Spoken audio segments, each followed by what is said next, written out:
दर्शयन् स्वस्य सौभाग्यं स्वीयानां भक्तिवर्त्म च स्वमनोबोधवाक्यानि प्रकटीकृतवान् प्रभुः। जन्तु स्वभावदोषोत्थ मन्तु चिन्ताकुलान् स्वकान् अवन्तः श्रीमदाचार्याः सन्तु मत्स्वान्तगोचराः। षोडश ग्रंथ व्याख्यानमाळाમાં આજે આપણે આરંભ કરી રહ્યા છીએ અંતઃકરણ પ્રબોધ ગ્રંથનો। 2 દિવસનું સત્ર રહેશે અંતઃકરણ પ્રબોધનું અને આ સત્રના અધ્યક્ષ સ્થાને કાશીમાં બિરાજમાન વિદ્વદ્વરેણ્ય પૂજ્યપાદ गोस्वामी 108 श्री श्याम मनोहरजी महाराज श्री છે। સત્રના આરંભમાં શ્રી ઠાકોરજીને પ્રણામ કરી પૂજ્ય મહારાજ શ્રી एवं वल्लभकुल ने प्रणाम एवं देश विदेशना जे श्रोताओ ઝૂમ હોય, फेसबुक होय कि यूट्यूब होय, जे माध्यम थी आप लोग श्रवण करी रह्या छो श्री आचार्य चरणना सिद्धांत ने जाणवानी जे जिज्ञासा छे तो आप सर्वने पण भगवत स्मरण अंतःकरण प्रबोध ग्रंथनो प्रसंग અને ગ્રંથનું પ્રયોજન। તો જગતગુરુ શ્રી વલ્લભાચાર્યજી શ્રી મહાપ્રભુજીએ સંન્યાસ ગ્રહણ કર્યો એની પહેલા આ ગ્રંથની રચના કરી એવું માનવામાં આવે છે। ષોડશ ગ્રંથનો ક્રમ વિચારીએ તો 7મા ક્રમાંકે અને લેખનનો ક્રમ વિચારીએ तो अंतिम क्रमांके आ ग्रंथ होय एवं जाणवा मळे छे। अनुसंधान लेवुं पड़शे आपणे श्री ठाकोरजीनी आज्ञानी साथे। पूर्ण पुरुषोत्तम भगवाने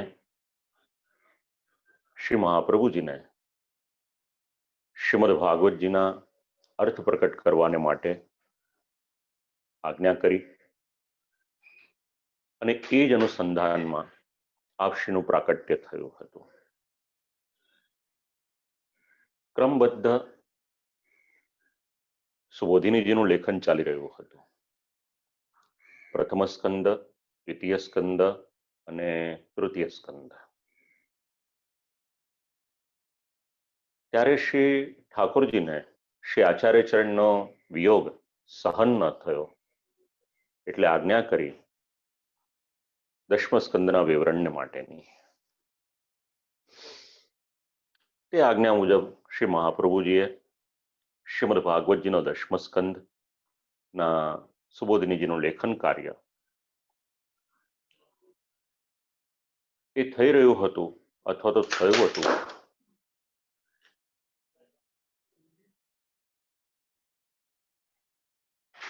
અને એ સમયે श्री ठाकुरजीए पुनः आज्ञा करी, त्रीजी आज्ञा करी कि मारी पासे आप पधारो। श्री आचार्य चरणे विचार्यो श्रीमद भागवतजीનું विवरण बाकी છે તેથી 2 વખત આજ્ઞાનું ઉલ્લંઘન તો કર્યું પણ ભગવાને ત્રીજી વખત આજ્ઞા કરી અને તેના અનુસંધાનમાં શ્રી આચાર્ય ચરણે વિચાર કર્યો કે આગળની જે 2 આજ્ઞા છે એનું તો ઉલ્લંઘન કર્યું। પછી વિચાર્યું કે એનું કારણ શું હોઈ શકે એટલે એનું કારણ વિચારતા એવું ધ્યાન આવ્યું કે અમારું અંતઃકરણ એ જ એનું કારણ છે અને પોતાના અંતઃકરણને બોધ આપવાને માટે જે ગ્રંથ પ્રકટ કર્યો એનું નામ છે અંતઃકરણ પ્રબોધ। જેવી રીતે શ્રી આચાર્ય ચરણ પોતાના અંતઃકરણને બોધ આપી રહ્યા છે. એવી જ રીતે પુષ્ટિ સૃષ્ટિ પણ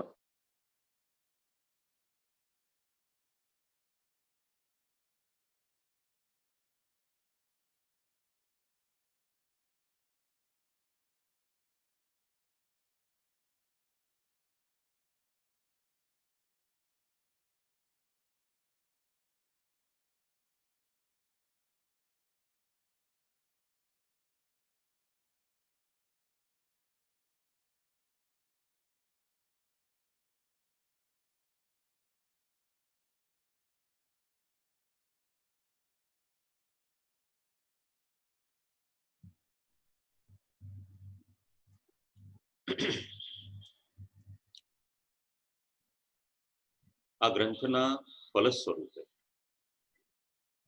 સ્વમાર્ગીય સેવકોને પણ પોતપોતાના અધિકાર મુજબ ભક્તિ માર્ગીય ફલ એનું પણ અનુસંધાન એમાં લેવામાં આવે છે. અંદાજે 1557 સંવત એ સમયે આ ગ્રંથનું લેખન કાર્ય થયું અથવા તો રચના થઈ એવો પણ ઉલ્લેખ મળે છે. શ્લોકની સંખ્યા 10.5 છે અને 10.5 શ્લોકો પર 5 ટીકા મળે છે. એમાં શ્રી ગોકુલનાથજી, શ્રી રઘુનાથજી, શ્રી હરિરાયજી, શ્રી બ્રજરાયજી અને શ્રી પુરુષોત્તમજી આ ગ્રંથનો અર્થ આપણને સમજાવે છે. જેટલું પણ શક્ય હશે પ્રભુ કૃપાથી વિચારી રાખ્યું છે. 5 ટીકામાંથી જ્યાં જ્યાં શ્રી આચાર્ય ચરણજી જે પ્રેરણા કરશે એ ટીકાનું આપણે અનુસંધાન લઈશું. અલગ અલગ ટીકાકારોનું અલગ અલગ મંતવ્ય આપણને વિચારવા હોય તો ગ્રંથના સંદર્ભમાં પણ અલગ અલગ આપણને મંતવ્ય મળે છે. એક મત એવો મળે છે કે શ્રી આચાર્ય ચરણે પોતાના મનને બોધ કરવાને માટે આ વચનો કહ્યા છે. પૂર્ણ પુરુષોત્તમ ભગવાનની ઈચ્છા અનુસાર સ્વસ્વરૂપમ શ્રી ભાગવતમ 12 સ્કંધાત્મકમ પ્રકટીકૃત્ય, એટલે પોતાના સ્વરૂપ 12 સ્કંધાત્મક શ્રીમદ ભાગવતનો ગૂઢ અર્થ પ્રકટ કરવાને માટે શ્રી સુબોધિનીજીનું લેખન કરી રહ્યા હતા. જે પ્રસંગ આપણે હમણાં શ્રવણ કર્યો એમાં 3જા સ્કંદનું લેખન અને ત્યારે જે વિયોગ થયો એના અનુસંધાનમાં જે આજ્ઞા કરી આ એક મત મળે છે.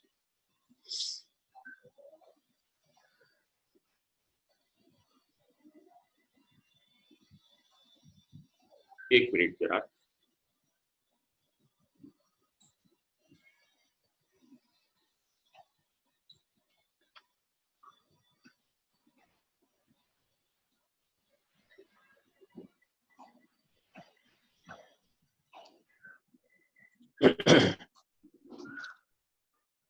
અને 10મા સ્કંદની વિવૃત્તિ એ સમાપ્ત થઈ અને ત્યારે ભગવદ આજ્ઞા થઈ એના અનુસંધાનમાં અંતઃકરણ મધવાક્યમ આ એક અનુસંધાન મળે.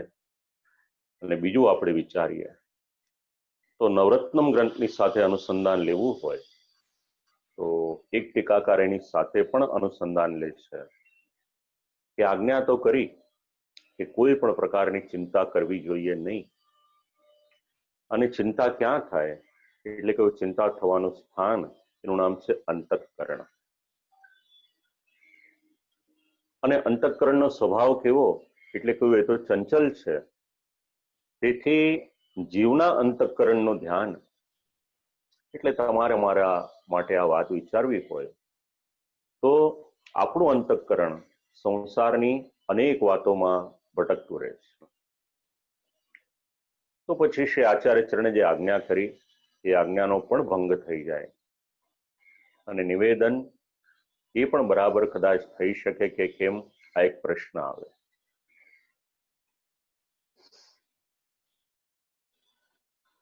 એનું અનુસંધાન અહીંયા આગળ લેવામાં આવે છે અને 10.5 શ્લોક, એ 10.5 શ્લોકનું અનુસંધાન 11 ઇન્દ્રિયોની સાથે કર્યું છે.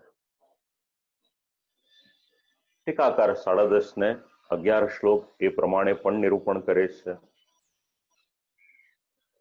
હવે 11 ઇન્દ્રિયો એની સાથે પણ એનો સંબંધ લીધો તો એક મત એવો પણ મળે છે કે શ્રી આચાર્ય ચરણ પોતાના અંતઃકરણને બોધ આપવાને બહાને જે પુષ્ટિ સૃષ્ટિ છે, જે સેવકો છે, એમના માટે આ ગ્રંથ કહી રહ્યા છે, આજ્ઞા કરી રહ્યા છે, એ પણ અનુસંધાન મળે છે. એટલે અનેક રીતે આ વાતને આપણે વિચારી શકાય એમ છે. ભગવત સેવાની સાથે પણ એનો સંબંધ શ્રી પુરુષોત્તમજી લઈ રહ્યા છે. સ્યાનામ ભક્તાનામ એવ યદંતઃકરણમ, એ અનુસંધાન પણ શ્રી પુરુષોત્તમજી લઈ રહ્યા છે. અને એમાં દરેક ટીકાકારનો મત એનો પણ ઉલ્લેખ કરવામાં આવ્યો. સરળ ભાષામાં આપણે વિચારી લઈએ કેવા શું માંગે છે તો શ્રી આચાર્ય ચરણ નવરત્ન ગ્રંથમાં સમર્પણ કરેલા જીવે ચિંતા ન કરવી આવી એક આજ્ઞા કરી. બીજી આજ્ઞા કરી કે નિવેદનનું સ્મરણ રાખજો. ત્રીજી આજ્ઞા કરી અષ્ટાક્ષર મંત્ર એનું અનુસંધાન રાખજો. પરંતુ તમારું ને મારું અંતઃકરણ કેવું છે, સ્વતઃ એને કોઈક ને કોઈક પ્રકારની ચિંતા થઈ રાખે તો અલૌકિકની ચિંતા જ્યારે થતી હોય ક્યારેક એવું પણ થાય કે ભગવાન નારાજ તો નહીં થઈ જાય ને, આપણું નિવેદન છે એ નિરર્થક તો નહીં થાય ને. અને ત્યારે શ્રી આચાર્ય ચરણ આ ગ્રંથથી આપશ્રી ભલે પોતાનું સમાધાન કરતા હોય, ટીકાકારનો મત આપણે લઈએ તો પુષ્ટિ સૃષ્ટિનું પણ સમાધાન થઈ રહ્યું છે. એટલે આપણા અંતઃકરણના દોષો હશે તો એ પણ અવશ્ય દૂર થશે જ, એમાં શંકાને સ્થાન નથી. પ્રથમ શ્લોક અંતઃકરણ મદ્વાક્યમ સાવધાનતયા શૃણુ કૃષ્ણાત પરમ નાસ્તિ દૈવમ વસ્તુતો દોષવર્જિતમ. પહેલો શબ્દ છે અંતઃકરણ અને આગળ લખ્યું છે મદ્વાક્યમ. તો અંતઃકરણ શબ્દથી આ ગ્રંથનો આરંભ કરવાનું કારણ શું છે? તો બોધ કરવો હોય તો આપણા શરીરમાં તો અનેક ઇન્દ્રિયો છે, તો એને બદલે કેવળ અંતઃકરણને બોધ કરીને લાભ શું? તેનું કારણ આપ્યું કે જેટલી આપણી ઇન્દ્રિયો છે એની ઉપર અગર કોઈક રહેલું છે તો અંતઃકરણ રહેલું છે. અને એને સમજાવવાને માટે એક નાનું એવું દ્રષ્ટાંત આપી દીધું કે જેવી રીતે એક રાજા હોય, એના રાજ્યને વશમાં કરવું હોય, એની પર બીજાએ પોતાનું આધિપત્ય રાખવું હોય તો સર્વપ્રથમ એ રાજાને વશમાં કરવા પડે. એવી જ રીતે જો રાજા વશમાં થઈ જાય તો આખું રાજ્ય જ વશમાં થઈ જાય. અને એ જ પ્રમાણે અહીંયા આગળ પણ જ્યારે અંતઃકરણને બોધ આપવામાં આવે છે ત્યારે બાકીની બધી જ ઇન્દ્રિયો છે એ સ્વતઃ એની અંતર્ગત આવી જાય છે. એ બધી જ ઇન્દ્રિયોને એની સાથે સાથે બોધ મળી જાય છે. માટે આરંભ કર્યો છે અંતઃકરણ. હજી આગળ વિચારવું હોય તો અંતઃકરણનો અર્થ શું? તો બે શબ્દને થોડા છૂટા છૂટા પાડી દઈએ. અંતરનો એક અર્થ થાય છે અંદર અને કરણનો અર્થ થાય છે ઇન્દ્રિય. તો આંતરિક ઇન્દ્રિયો એનું અનુસંધાન પણ લઈ શકાય આમાં. તો શાસ્ત્ર 4 શબ્દ આપે છે: મન, બુદ્ધિ, ચિત્ત અને અહંકાર. એનું અનુસંધાન અંદરની ઇન્દ્રિયોની સાથે પણ લેવામાં આવે છે. તો વિચાર, નિશ્ચય, સ્મરણ, સુખ, દુઃખ આ બધા જનો અનુભવ કરનાર એ અંતઃકરણ, એની સાથે પણ એનું અનુસંધાન લેવામાં આવે છે. તો વિચાર કે સંશય આ કોણ કરે? એટલે કહ્યું કે કરનાર અગર કોઈક છે તો મનુષ્યનું મન છે. આ એક વાત. અંગ્રેજી ભાષામાં માઇન્ડ શબ્દ મળ્યા આપણને, પણ અહીંયા આગળ અંતઃકરણ અંતર્ગત 4 શબ્દ વિચાર્યા છે. તો કોઈ વિચાર કરે કે સંશય કરે, આ કાર્ય કોનું? એટલે કેવું મનનું કાર્ય. પછી એની પર નિશ્ચય એટલે નિર્ણય કોણ કરે? ડિસિઝન પાવર કોની પાસે છે? વિવેક, આ શબ્દ ક્યાં જોડાયેલો?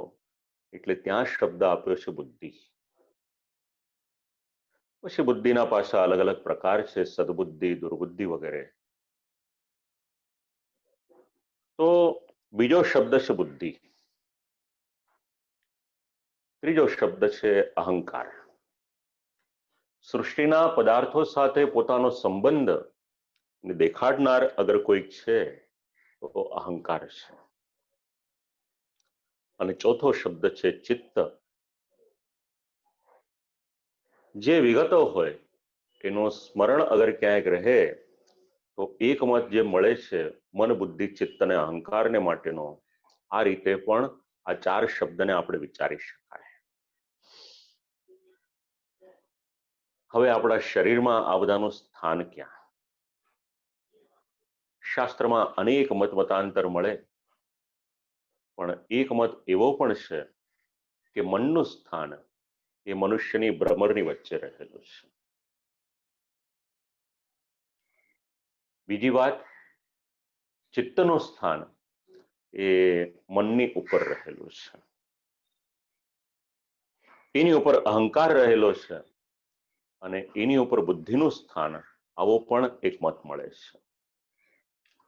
તો આમ અલગ અલગ સ્થાનમાં રહેલું આપણું અંતઃકરણ, સંશય, નિશ્ચય, અભિમાન, સ્મરણ, આ બધા શબ્દની સાથે પણ વિચારવું હોય તો પણ વિચારી શકાય. અને સાથે સાથે આ ચારેયના દેવતા અલગ અલગ. મનના દેવ કોણ? એટલે કે મનના દેવ છે એનું નામ છે ચંદ્રમા. બુદ્ધિના દેવ બ્રહ્માજી, અહંકારના દેવ મહાદેવજી છે અને ચિત્તના દેવ ભગવાન વિષ્ણુને, આવો પણ એક મત મળે. તો પહેલો શબ્દ છે અંતઃકરણ અને બીજો શબ્દ છે મદવાક્યમ. મદવાક્યમ એટલે શ્રી મહાપ્રભુજી આ ગ્રંથમાં જે વાક્યો કહી રહ્યા છે, જે આજ્ઞા આપી રહ્યા છે, એ વાક્યોનો સીધે સીધો સંબંધ શ્રી મહાપ્રભુજીની સાથે છે. અને આ સમસ્ત વાક્યો શ્રી આચાર્ય ચરણના નિર્દોષ ભગવત ભાવના બોધક છે, એ રીતે સમજાવવામાં આવ્યું છે. 2 પ્રકારે પશ્ચાતાપ થયો.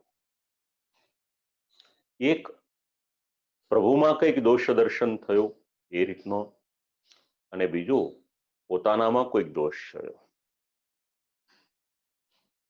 અને એ દોષને કારણે ભગવદ આજ્ઞા પાલન કરવાનો જે પોતાનો સ્વધર્મ હતો એ સ્વધર્મ છોડી દીધો. આ અત્યારે વિચાર કર્યો મદવાક્યમ એના દ્વારા. એની આગળનું પદ સાવધાન તયા શૃણો. બોલનાર જે વિષય કહેવાને માટેની ઈચ્છા કરે છે એ વિષયને વાસ્તવિક અર્થઘટનની સાથે શ્રવણ કરવાનું. આ એક બહુ મોટી કળા છે. કોઈની વાત શાંતિથી સાંભળવી એ પણ એક બહુ મોટી કળા છે. વિચાર કરીશું આપણે. આના માટેના 2 ગ્રંથ આપણને મળે છે ષોડશ ગ્રંથ અંતર્ગત જ. શ્રી ગોકુલનાથજી આજ્ઞા કરે છે. શ્રીમદ ભાગવતજીના વેણુનાથનું અનુસંધાન લેવામાં આવ્યું. ષોડશ ગ્રંથના અનેક ટીકાકારોએ એનું અનુસંધાન લીધું છે. ગોપીજનો ભગવાનની પાસે પધાર્યા છે અને ભગવાને આજ્ઞા કરી કે તમે પાછા જાઓ. ભગવાનની આજ્ઞા સર્વોપરી હોવા છતાં પણ ગોપીજનો વિચાર કરે કે આ આજ્ઞા ભગવાનની પ્રાપ્તિમાં વિઘ્ન કરાવનાર છે, માટે ભગવાનની આજ્ઞા ગોપીજનોએ માની ન હતી. ત્યારે સમજણ નથી પડતી ત્યારે આ બધું વાંચીને બહુ આશ્ચર્ય થતું હતું કે જો ગોપીજનો શ્રીમદ ભાગવતમાં ઉત્તમ પાત્રોમાં એમની ગણતરી થતી હોય તો પછી તામસ પ્રકરણમાં એમને શા માટે ગણવામાં આવ્યા? પણ પછી જ્યારે વિદ્વાનોને પૂછ્યું ત્યારે એમણે સમજાવ્યું કે આને તામસ પ્રકરણ શેના માટે? કારણ કે બધું જ વાંચવાથી સમજાતું નથી. તો એના ગૂઢ ભાવો જ્યારે સમજાય ત્યારે સમજણ પડી કે આ કક્ષામાં એમને શેના માટે મૂકેલા છે. તો શ્રી આચાર્યચરણ વિચાર કરે છે કે ભગવાને મને જે આજ્ઞા કરી એ તો ભગવાનની સાથે સંયોગ કરાવનારની હતી, ફળ સાધક આજ્ઞા હતી. મને તો ભગવાનની પ્રાપ્તિ થાત, તો ભાગવતની વિવૃત્તિ અહીંયા આગળ કરવા રહીશ તો ભગવાનનો વિયોગ સહન કરવો પડશે.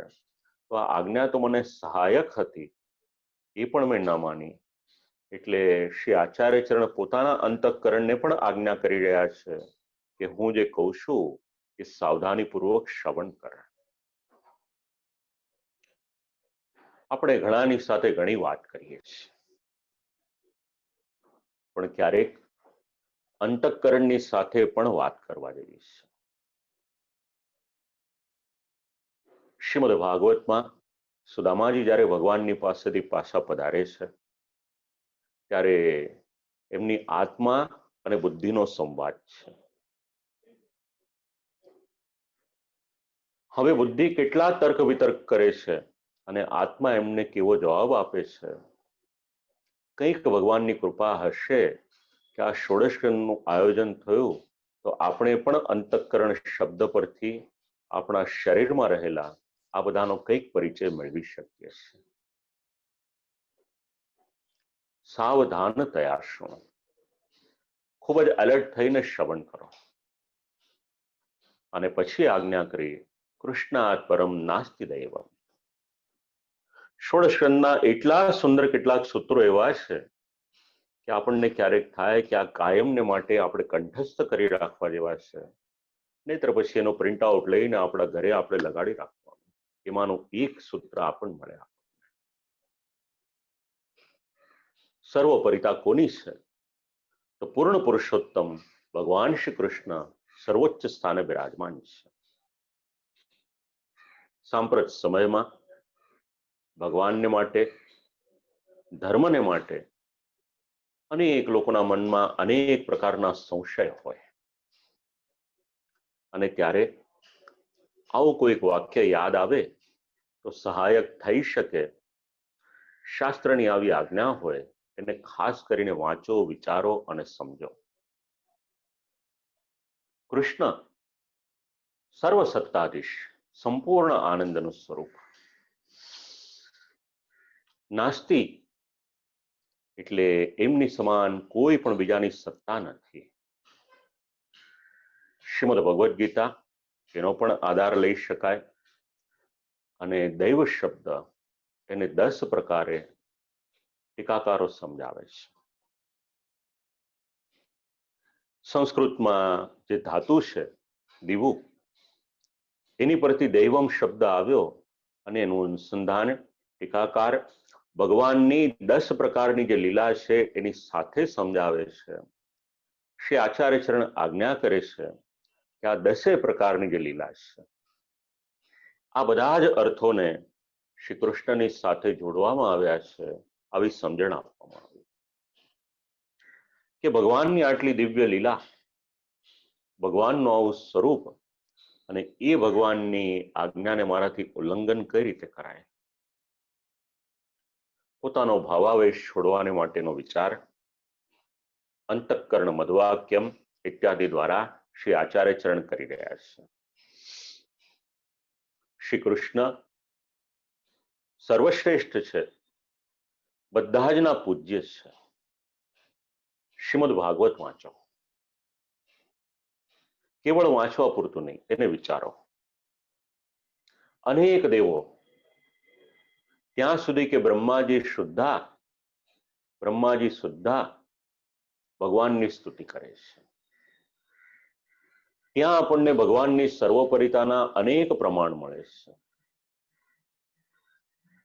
અને કૃષ્ણાત પરમ નાસ્તિ દૈવમ એનું અનુસંધાન લો શ્રીમદ ભાગવતના શ્લોકોની સાથે. એનું અનુસંધાન લેવું હોય તત્વાર્થ દીપ નિબંધની સાથે લો. એકમ શાસ્ત્રમ દેવકી પુત્ર ગીતમ, એકો દેવો દેવકી પુત્ર એવ. બસ ત્યાં આગળ પણ જે શબ્દ પ્રયોગ કર્યો છે એનું અનુસંધાન અહીંયા આપણે લઈ લઈએ તો સમજવામાં, આ વાતને સમજવામાં, આ સિદ્ધાંતને સમજવામાં સાનુકૂળતા રહે. સર્વોપરિતા અગર કોઈકની છે તો ભગવાન શ્રી કૃષ્ણની. અને કેવા છે તો વસ્તુ તો દોષ વર્જિતમ. ભૂલે ચૂકે પણ ભગવાનની કોઈ પણ લીલામાં ક્યારેય પણ કોઈ પણ પ્રકારનો દોષ જોશો નહીં. મનુષ્યમાં દોષ હોઈ શકે, જેમને ભગવાનમાં દોષ દેખાતો હોય તો સમજવાનું કે શાસ્ત્રમાં હજી સુધી આગળ ગતિ થઈ નથી. શાસ્ત્ર એમને નથી સમજાતું. અગાધ પરિશ્રમ તો જોઈએ જ, પણ સાથે સાથે જે ગ્રંથો સમજાવે છે એમાં એવી આજ્ઞા કરી છે, એમાં ગુરુકૃપા અને ભગવત કૃપા આ બંને જ્યાં સુધી ભેગી ન થાય ત્યાં સુધી શાસ્ત્રનું જ્ઞાન પચવવું ખૂબ અઘરું છે. શબ્દાર્થ સમજી લેવો કદાચ સરળ હશે અને એમાં પણ જો મેમરી પાવર હોય તો બધું યાદ પણ રહી જાય, પણ એ શાસ્ત્રને હૃદયારૂઢ કરવા માટે તો ગુરુકૃપા અને ભગવત કૃપા આ બંને આવશ્યક છે. અને જો સ્વમાર્ગીય શાસ્ત્ર આપણે સમજવું હોય, કેવળ વાંચીએ કે વિચારીએ એટલું જ પર્યાપ્ત નથી, એને જીવનમાં ઉતારવું હોય તો વાક્પતિની કૃપા આપણી સર્વની પર હોવી એ ખૂબ જરૂરી છે. ભગવાન કોઈ પણ પ્રકારના દોષ વગરના છે. નહીતર તો શ્રી મહાપ્રભુજીને એવો વિચાર ના આવ્યો હોત કે બ્રહ્મ નિર્દોષ છે અને જીવ સદોષ છે, તો આ નિર્દોષ અને સદોષનો સંબંધ કઈ રીતે કરાવવું, બસ અહીંયા આગળ અનુસંધાન લેવું હોય તો લઈ શકાય. વસ્તુ તો દોષ વર્જિતમ.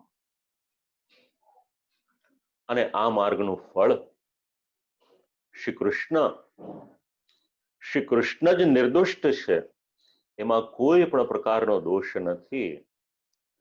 તો જીવ જો ભગવાનમાં દોષ લગાવે તો પણ ભગવાનમાં કોઈ પણ પ્રકારના દોષ લાગી શકતા નથી.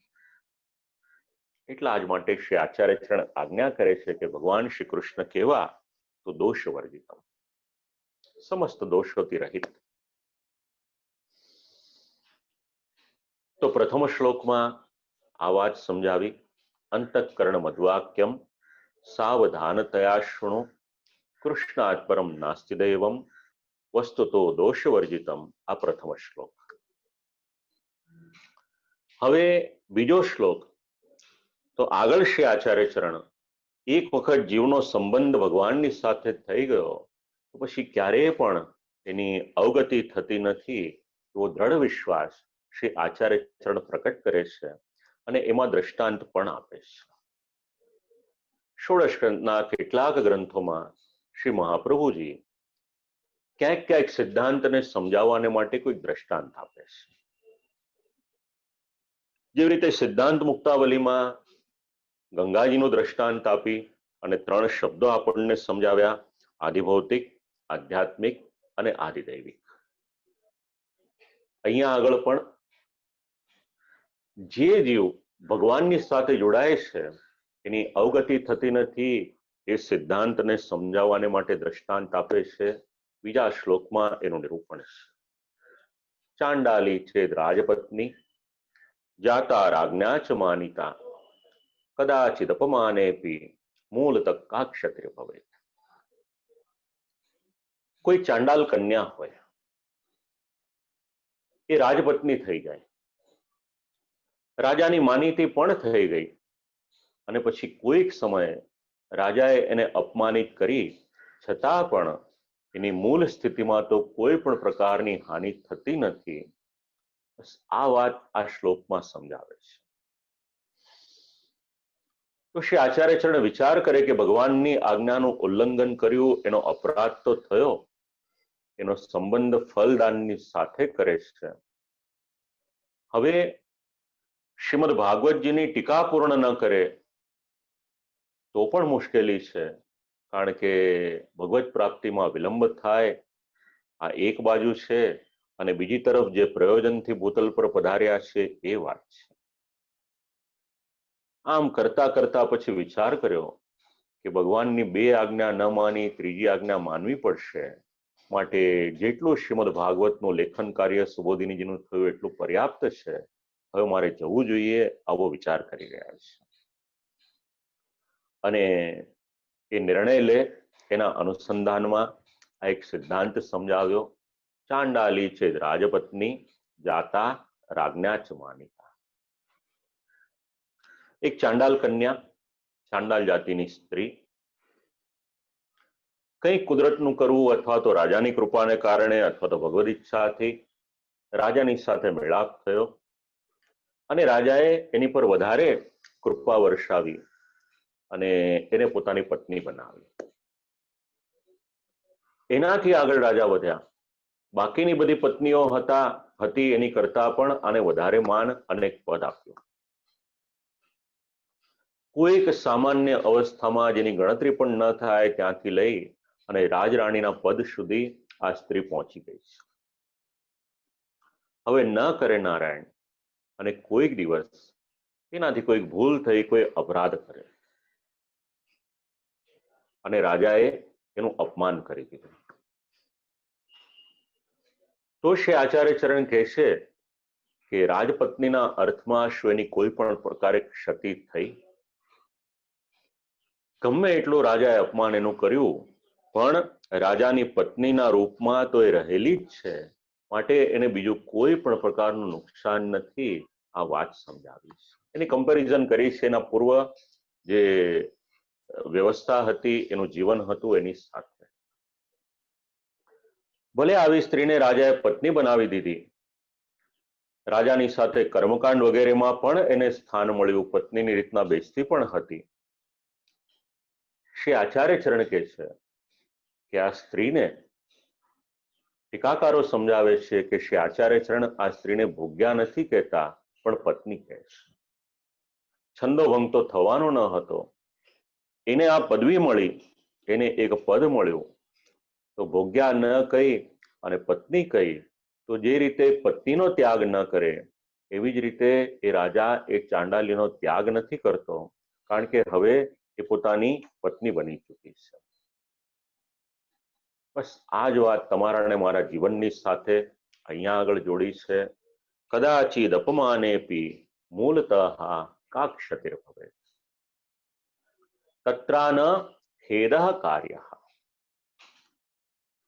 રાજાએ અપમાન કર્યું તો એ સ્ત્રીએ કોઈ પણ પ્રકારનો ખેદ ન કરવો જોઈએ, કારણ કે એનું પદ તો વિદ્યમાન છે જ.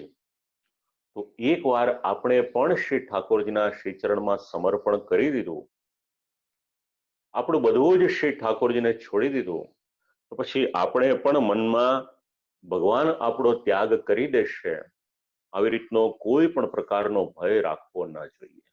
આ સિદ્ધાંત છે. તો હવે લૌકિકમાં જો એક રાજા પોતાની સ્ત્રીનું આવી રીતે ધ્યાન રાખે, તો આપણા તો અલૌકિકની સાથે સંબંધ બંધાયા છે, તો ભગવાન આપણો ત્યાગ કરશે આવી ચિંતા ન કરવી જોઈએ. અને એમાં શ્રી આચાર્ય ચરણ આજ્ઞા કરે છે કે હે મારા અંતઃકરણ, તો સર્વથા અંગીકારને યોગ્ય છે. ભગવાન અલૌકિક અને ભગવાને કરેલું અંગીકાર એ પણ નિત્ય છે, માટે ફલ વિલંબને માટેની પણ કોઈ પણ પ્રકારની ચિંતા તું કરીશ નહીં. સાથે સાથે પોતાના અંતઃકરણને એ રીતે પણ સમજાવ્યું કે હવે શ્રીમદ ભાગવતનું વિવરણ પૂરું કરવાનો આગ્રહ એ રાખીશ નહીં. અને કદાચ એવું પણ બને કે ફલદાનમાં વિલંબ થાય, તો એનું પણ સ્પષ્ટીકરણ કરી દીધું. જો વિલંબ થાય એટલો વિપ્રયોગ વધે, અને જેમ જેમ વિપ્રયોગ વધે એમ શ્રી ઠાકોરજી વધારે ને વધારે કૃપા કરી રહ્યા છે એવું પણ અર્થઘટન વિચારી શકાય છે.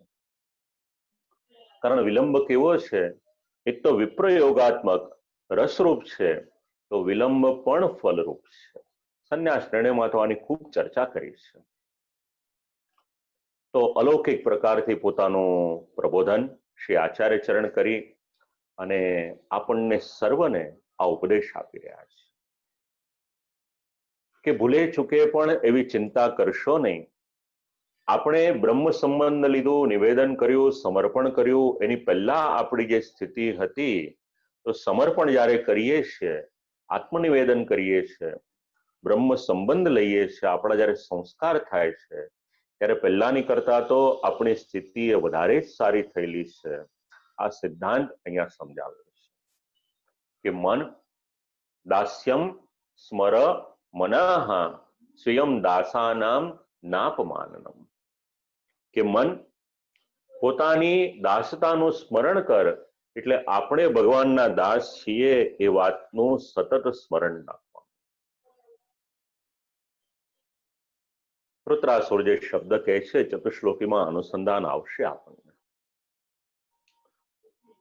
કારણ જો દાસ છીએ તો દાસને પછી માન શું અને અપમાન શું? એક શેઠને ત્યાં કોઈ કામ કરનાર કારીગર હોય, શેઠ કદાચ ગુસ્સે થાય તો બે શબ્દ કઈ પણ દે, પણ એનો જે કારીગર હોય એટલું બધું મન ઉપર વાત ન લગાવે. તો જો લૌકિકમાં આ વ્યવસ્થા હોય તો આપણે તો અલૌકિક પતિની સાથે જોડાયેલા છીએ, તો ભગવાનની સાથે જ્યારે જોડાયા ત્યારે માન અપમાન એનો કોઈ પણ પ્રકારનો લૌકિક વિચાર આપણે કરવા જેવો નથી. તો આપણને લાગે કે આ મારું અપમાન થયું, તો ભગવાનની ઈચ્છા અપમાન કરવાની હોતી નથી, પરંતુ શિક્ષા અથવા તો દંડ રૂપે ક્યારેક અપમાન થાય, એ જીવનું અપમાન કરે એ સ્વેચ્છાથી નહીં પણ દંડ રૂપે ભગવાને કરવું પડે છે. અને ક્યારેક દંડ હોય, ભગવાન ક્યારેક કોઈકને દંડ આપે તો એ પણ એના હિતને માટે આપે છે. શ્રીમદ ભાગવતનો 10મ સ્કંદનો 16મો અધ્યાય વાંચો, ત્યાં આગળ શબ્દ લખેલા છે ન્યાયો હિ દંડ. ભગવાન અન્યાયપૂર્વક ક્યારેય પણ કોઈ પણ પ્રકારનો દંડ કરતા નથી. આ શ્લોક વિશે બીજું પણ એક ચિંતન મળે છે કે જીવ કેવો છે, સંસ્કાર અને સેવાથી વિમુખ છે. નિત્ય પોતાની ઉદ્વિગ્ન સ્થિતિમાં જ રહેવા વાળો છે, અને સંસ્કાર વિનાનો સંસાર સદા સાર વિનાનો જ લાગે. તો આવો જીવાત્મા જો બ્રહ્મ સંબંધ એનો થાય, ભગવાનનો અંગીકૃત બને એ જીવ, તો કોઈ પણ દોષ કે અપરાધ હોય તો એની જીવ તરીકેની જે કક્ષા છે એની કરતા તો એક સામાન્ય કક્ષામાંથી ઉપરની કક્ષામાં જ પહોંચે છે. એ પદભ્રષ્ટ નથી થતો, કારણ કે ભગવાને એનો અંગીકાર કર્યો છે.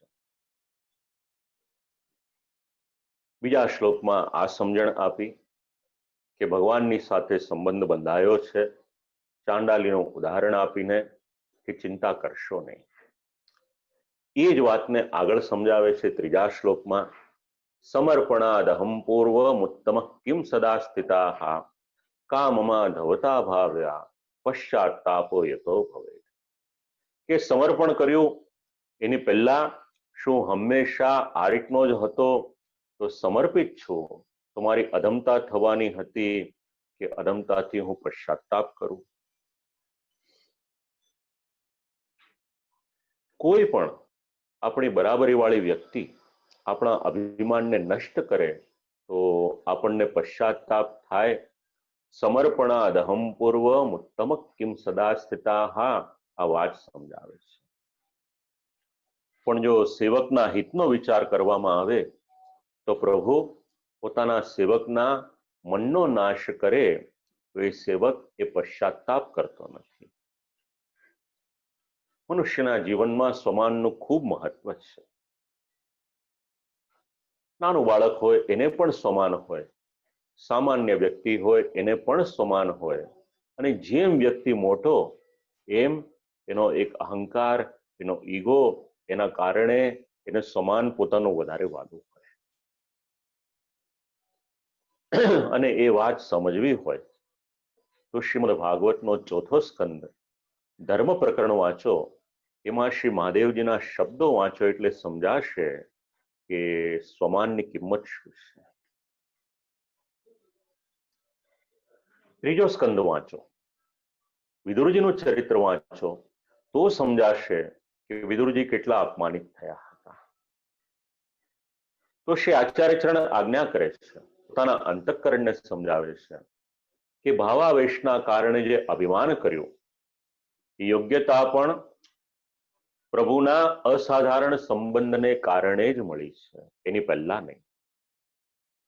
પૂર્વમુત્તમાહ કિમ સદા સ્થિતાહ. સમર્પણ નહોતું કર્યું એ દશામાં પણ શું અત્યારના જે મને સ્થાન મળ્યું છે એ મળી શકત ખરું? તો મારી આવી યોગ્યતા તો ન થઈ શકત તો પછી કઈ અધમતાનો વિચાર કરવો જોઈએ? આ વાત સમજાવી. જીવનમાં પણ આ બધા સિદ્ધાંતો ખૂબ ઉપયોગી છે. જીવના દોષની નિવૃત્તિ સમર્પણ કરવાથી થાય છે. આ અનુસંધાન અહીંયા આગળ લીધું છે. કામમાં ધમતા ભાવ્યા પશ્ચાતાપો યતો ભવે. તો કઈ પ્રકારની અધમતા? તો સમજાય છે કે જીવમાં અધમતા તો રહેવાની, પણ એક વખત ભગવાનની સાથે સંબંધ જોડાઈ ગયો તો આપણે જે આગળ વિચાર કર્યો હતો દોષા પંચવિદા સ્મૃતા, એનું પણ અનુસંધાન આપણી સમજણ માટે લઈ શકાય. અને અહીંયા આગળ જો ટીકાકારનો મત વિચારીએ તો કોઈ પણ પ્રકારના પશ્ચાતાપનો કોઈ પણ હેતુ છે જ નહીં. એટલે કોઈ પણ રીતે પશ્ચાતાપ ન કરવો જોઈએ, કારણ કે પહેલા આપણે જે હતા એની કરતા સમર્પણ થયું ત્યારબાદ આપણે વધારે સારી સ્થિતિમાં જ રહેલા છીએ. તો પશ્ચાતાપ છોડી દેવો જોઈએ, આ વાત સમજાવી. પણ મનમાં પાછો વિચાર આવે કે ફલદાનમાં ઘણો બધો વિલંબ થઈ જશે તો શું કરવું જોઈએ? શ્રી આચાર્ય ચરણ પોતાના અંતઃકરણની સાથે વાત કરે છે કે જો પ્રભુની આજ્ઞા નહીં માનું ને ફલદાનમાં વિલંબ થશે તો શું કરવાનું? તો સંદિગ્ધ અંતઃકરણ એને આગળના શ્લોકમાં ભગવાનનો સ્વભાવ કેવો છે એ વાત સમજાવે છે. આપણે બધાએ બ્રહ્મ સંબંધ લીધેલ છે, આપણા બધાનો સંસ્કાર થયેલો છે. તો ખૂબ મહત્વના આ બધા શ્લોકો છે. ભગવાન કેવા છે એટલે શ્રી આચાર્ય ચરણ પોતાના અંતઃકરણને બોધ કરતા કરતા સમજાવે છે. સત્ય સંકલ્પતો વિષ્ણુર નાન્યથા તુ કરિષ્યતિ આજ્ઞેવ કાર્યા સતતમ સ્વામિદ્રોહોન્યથા ભવેત. ખૂબ સુંદર સિદ્ધાંતો છે આ શ્લોકમાં. ભગવાન કેવા એટલે પરિચય આપ્યો સત્ય સંકલ્પ વાળા. બીજું કશું નહીં કરે તમારી ને મારી સાથે. સેવક તરીકે આપણું કર્તવ્ય શું? તો ભગવાનની આજ્ઞા માનવાની. અને આજ્ઞા ન માનીએ તો શું થાય? એટલે કહ્યું સ્વામીનો અપરાધ થાય. આ સિદ્ધાંત આ શ્લોક સમજાવે છે. સત્ય સંકલ્પતો વિષ્ણુ નાન્યથા તુ કરિષ્યતિ. તો સંકલ્પ એટલે શું? તો દ્રઢ વિચાર, નિશ્ચય અથવા તો વિચારણા, એનું નામ છે સંકલ્પ.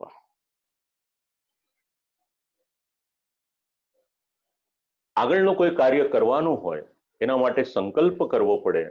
જેવી રીતે વૈદિક કાર્ય આપણે કરીએ એમાં કાર્ય કરાવનાર બ્રાહ્મણ હોય આપણી પાસે સંકલ્પ કરાવે તો ભગવાન કેવા છે તો અને ભગવાનનો સંકલ્પ કેવો છે? એટલે કહ્યું કે મનુષ્ય તો સંકલ્પ કરે પછી પણ ઘણા બધા વિકલ્પ વિચારે. તમારું ને મારું મન એ બહુ દગાખોર છે. પણ ભગવાન એક વખત સંકલ્પ કરે પછી એમાં કોઈ પણ પ્રકારનો ભેદ થતો નથી, કારણ કે ભગવાન કેવા એટલે કયું સત્ય સંકલ્પ. મનુષ્ય કેવો છે, ભગવાનના મંદિરે જાય છે અથવા તો ઘરે સેવા કરે છે, એક તરફ સત્ય સ્વરૂપ ભગવાનનું સેવન કરે છે અને બીજી તરફ એના જીવનમાં અસત્ય બોલે છે, તો ભગવાન કેવા, ભગવાનનું સ્વરૂપ પણ સત્ય, નહીતર એવું ન કહ્યું હોત સત્યવ્રતમ સત્ય પરમ ત્રિસત્યમ સત્યસ્ય યોનિમ નિહિતમ ચ સત્યે અને સત્યમ પરમ ધીમહિ આ બધા શબ્દ ના આવ્યા. તો સ્વરૂપથી સત્ય છે, સાથે સાથે સંકલ્પથી પણ સત્ય છે. અને મનુષ્ય એના બોલેલાની ક્યારે કિંમત બદલાઈ જાય એ કંઈ કહેવાય નહીં, એના શબ્દોની કિંમત એ મનુષ્ય સમજતો નથી. આટલો તફાવત છે ભગવાનમાં ને આપણામાં. તો ભગવાન કેવા, સત્ય સંકલ્પ, જેમના મનના વિચાર છે એ યથાર્થ છે, એ ભગવાન વિષ્ણુ. એ કેવા છે એટલે કે અંદરથી અને બહારથી રસથી વ્યાપ્ત છે, ઓતપ્રોત છે. અને એ ભગવાનનો સંકલ્પ શું? તો આ જીવનું કલ્યાણ કરવાનું, ફલદાનમાં વિલંબ નહીં કરે, આ ભગવાનનો સંકલ્પ છે. અને એનું પ્રમાણ ક્યાંથી મળે? તો ભગવાન સ્વયં આજ્ઞા કરે છે, યે યથા મામ પ્રપદ્યન્તે તાંસ તથૈવ ભજામ્યહમ. જે ભાવથી એ જીવ મારી શરણાગતિ સ્વીકારે છે, હું એને એ જ ભાવથી પ્રાપ્ત થઉં છું. આ ભગવાનનો સંકલ્પ છે. અને ભગવાનનું ઔદાર્ય કેટલું છે, શત્રુ ભાવથી પણ કોઈ ભગવાનની પાસે ગયો તો ભગવાને એને પાછો નથી મોકલ્યો. શ્રીમદ ભાગવતનો 7મો સ્કંદ એનું પ્રમાણ આપે છે. ન્યૂનતા અને હીનતા એ જીવમાં ભરેલી છે, ભગવાનમાં ક્યારેય પણ કોઈ પણ પ્રકારની બે વાત નથી. ભગવાને એક વખત વિચાર કર્યો, હરિએ કોઈ પણ વસ્તુનો એક વખત વિચાર કર્યો તો એ સત્ય જ છે, કારણ કે વિષ્ણુની વાણી એ વેદ વાક્ય છે, સર્વવ્યાપી અને રક્ષક છે. કોઈ પણ સેવકને માટે, કોઈ પણ ભક્તને માટે ક્યારેય પણ મુશ્કેલી થાય એવું કાર્ય નહીં કરે. અને એનું અનુસંધાન જોઈતું હોય તો વાલ્મીકી રામાયણમાં પણ શ્રી રામચંદ્રજીના વચન છે કે એક વખત જે જીવ મારું શરણ સ્વીકારે, મારી શરણાગતિ કરી લે, પછી એને અભયદાન આપું છું. આ મારું વ્રત છે. દદામ્યેતદ વ્રતમ મમ. આ વાલ્મીકી રામાયણના શ્લોકો છે. તો તમારે ને મારે કરવાનું શું? શ્રી આચાર્ય ચરણ પોતાના અંતઃકરણને બાને સમજાવી રહ્યા છે આપણને. સત્ય સંકલ્પ તો વિષ્ણુર્નાન્ય થાતુ કરિષ્યતિ. આ સિદ્ધાંત યાદ રાખજો. હવે એનાથી આગળ, જો આપણે ભગવાનના સેવક થયા છીએ, પોતાની જાતને આપણે વૈષ્ણવ કહીએ છીએ, પોતાની જાતને આપણે પુષ્ટિમાર્ગીય વૈષ્ણવ કહીએ છીએ, ભગવાનના સેવક કહીએ છીએ, તો જીવનમાં સિદ્ધાંત હોવો જોઈએ. ચોથા શ્લોકનો ઉત્તરાર્ધ, આજ્ઞેવ કાર્યા સતતમ. ભગવાનની આજ્ઞા એ સતત આપણે માનવાની, આ સિદ્ધાંત અહીંયા સમજાવ્યો છે. ભગવદ આજ્ઞાનું ઉલ્લંઘન ક્યારે પણ કરશો નહીં. શ્રી આચાર્ય ચરણ પોતાના અંતઃકરણને સમજાવી રહ્યા છે. ફળદાનમાં થવાવાળા વિલંબના સંદેહને પણ છોડીને સતત ભગવાનની જે આજ્ઞા છે, આ ભગવદ આજ્ઞા અનુસાર જ કાર્ય કરવું જોઈએ. ક્યારેય પણ ભાવાવેશમાં પણ ભગવાનની આજ્ઞાથી વિપરીત કાર્ય ન કરવું જોઈએ. આ શ્રી મહાપ્રભુજી પોતાના અંતઃકરણને સમજાવી રહ્યા છે. અને કદાચ ભગવાને જે આજ્ઞા કરી એ આજ્ઞાથી વિપરીત કરે કોઈ તો શું થાય? એટલે તરત કહ્યું, સ્વામી દ્રોહોન્યથા ભવેત. આજ્ઞાનું પાલન ન કરીએ તો શું થાય? એટલે સ્વામીનો દ્રોહ થાય. સ્વામી એટલે કોણ? બીજું કોઈ નહીં પણ ભગવાન. તમારા અને મારા સ્વામી અગર કોઈક છે તો એ ભગવાન છે. સતતમ નિરંતરમ આચાર્ય દ્વારા યા આજ્ઞા સૈવ કાર્યા ન તો કદાચિત જીવે સતત ભગવદ આજ્ઞા તો માનવાની, શ્રી આચાર્ય ચરણની આજ્ઞાનું પણ પાલન કરવાનું, શ્રી આચાર્ય ચરણની આજ્ઞા સિવાય બીજું કંઈ પણ નહીં કરવાનું. સ્વામી દ્રોહ જો આપણે વિચારવું હોય તો શ્રી ઠાકોરજી સંબંધી પણ વિચારવાનું અને શ્રી આચાર્ય ચરણની આજ્ઞા છે એ પણ વિચારવાની. અને ભગવદ આજ્ઞા જ્યારે હોય ત્યારે એમાં કોઈ પણ પ્રકારનો સંશય અથવા તો પ્રશ્ન ન કરવો જોઈએ, કારણ કે ભગવાનની વાણી એ તો વેદરૂપ છે. શક્ય હોય તો સિદ્ધાંત યાદ રાખજો. આ બધા અંતઃકરણ પ્રબોધના બહુ ઓછા આ ગ્રંથો પર વક્તવ્ય થાય છે, પણ સિદ્ધાંતોથી ભરપૂર આ શ્રી આચાર્ય ચરણની વાણી છે. જે વેદની આજ્ઞાનું મહાત્મ્ય છે. વેદની આજ્ઞા ન માને એ તો નરકમાં જાય, પણ આપણે સ્વર્ગ નરકની વાત ન કરીએ, પણ ભગવાનની આજ્ઞા છે એ તો તમારે ને મારે માનવાની છે.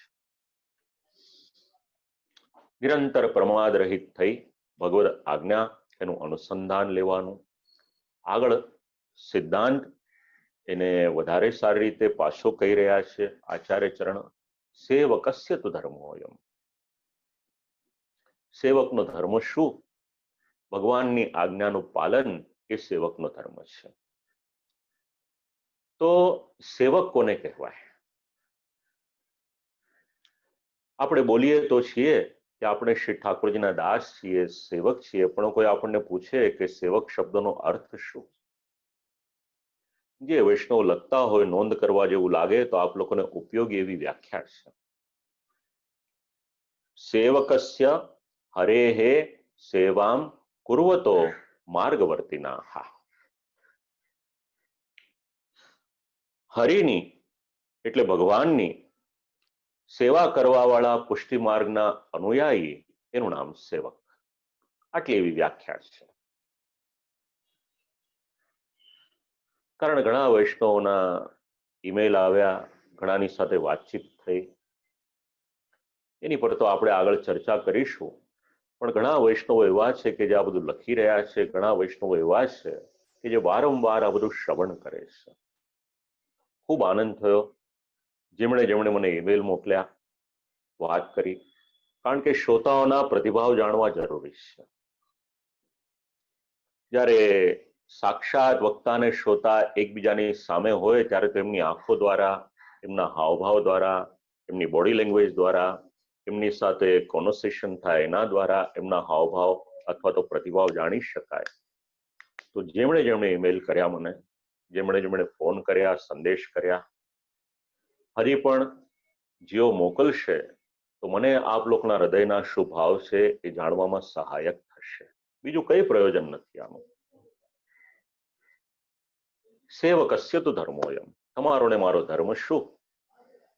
ભગવાનની આજ્ઞાનું પાલન કરવું એ જ તમારો ને મારો ધર્મ.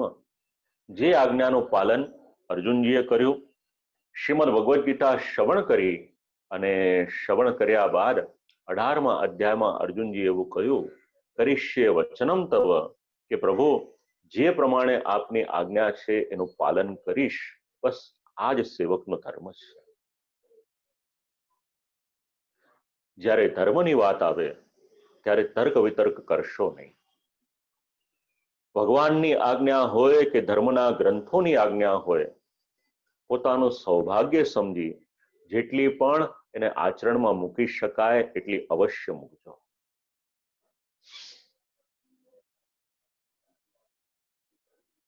સ્વામી સ્વસ્ય કરિષ્યતિ. આપણો ધર્મ શું? આપણે ભગવાનની આજ્ઞા, આપણે આચાર્ય ચરણની આજ્ઞા માનવાની, આપણે ધર્મના ગ્રંથોની આજ્ઞા માનવાની, બાકીનું બધું જ ભગવાનની પર છોડી દો. ભગવાન કરશે. સ્વામી સ્વસ્ય કરિષ્યતિ. હવે શ્રી આચાર્ય ચરણ જે આજ્ઞા થઈ હતી એનું અનુસંધાન યાદ કરાવે છે. આજ્ઞા પૂર્વમ તો યા જાતા ગંગા સાગર સંગમે યા પિપશ્યાન મધુવને ન કૃતમ તદ્વયમ મયા દેહ દેશ પરિત્યાગો સ્તુતિયો લોક ગોચરાહ. બે આજ્ઞા ક્યાં ક્યાં થઈ એ સ્થાનના નામ ગણાવ્યા છે, શેને માટે થઈ એ વાત સમજાવી રહ્યા છે. પ્રથમ આજ્ઞા ક્યાં થઈ તો ગંગા સાગર સંગમે, ગંગા સાગરના સંગમ પર.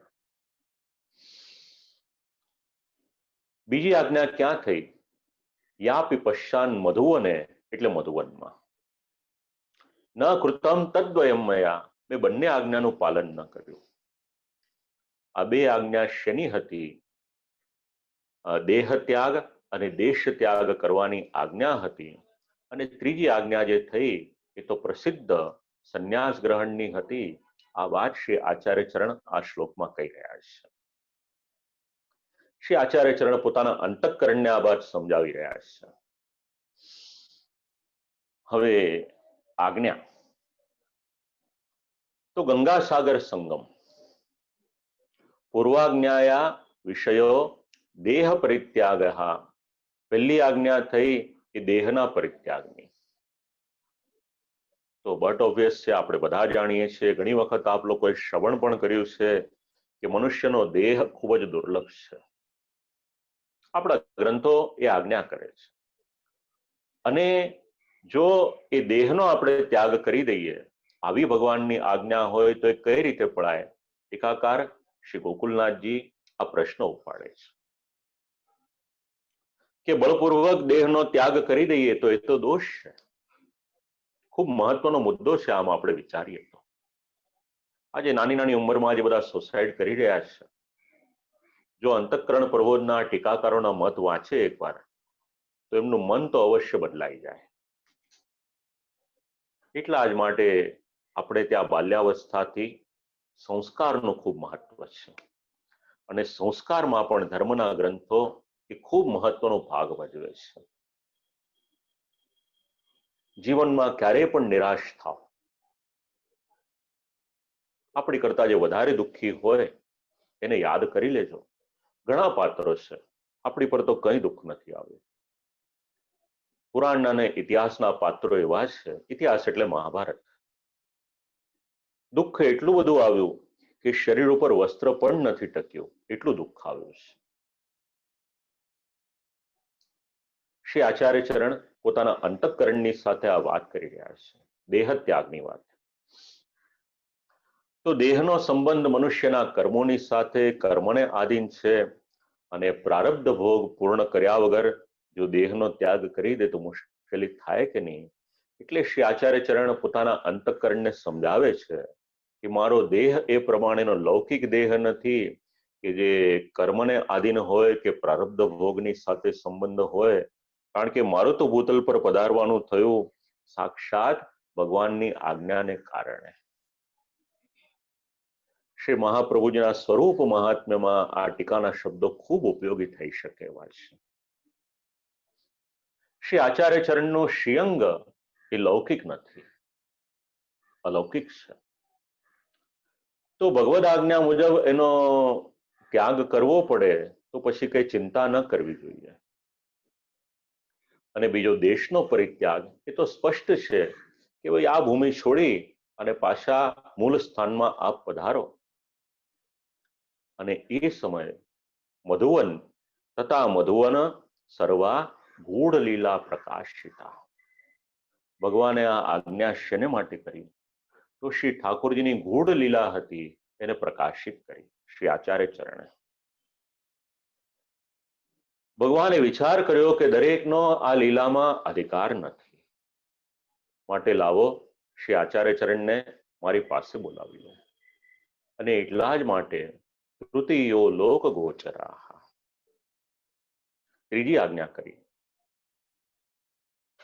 ત્રીજી આજ્ઞા જે લોક પ્રસિદ્ધ છે, સ્મૃતિ આદિ શાસ્ત્રોમાં જે કહેલો છે એ ગૃહત્યાગ કર્યા પછી સંન્યાસ ગ્રહણ કરવો, એ પરિત્યાગ શ્રી આચાર્ય ચરણે કર્યો.